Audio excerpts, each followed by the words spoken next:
Our top focus in WION at this hour.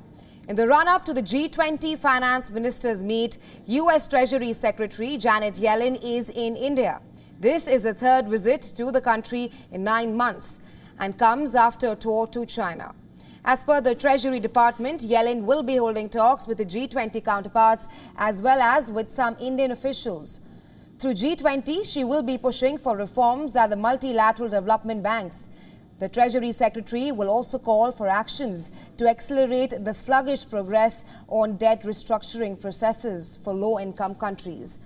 Both of these issues have been on the United States agenda for quite some time now.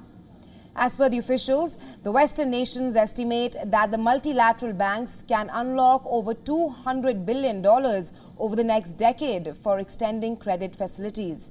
And this will help low-income nations tackle global challenges like climate change and future pandemics. Yellen will also appeal to all official bilateral creditors, including China, to speed up slow-moving debt restructuring efforts. Earlier today, Yellen held a press conference in Gujarat's Gandhinagar, which will host the G20 Finance Ministers meet. Throughout the meet, the senior US officials will emphasize on the need for countries to have diverse and resilient supply chains.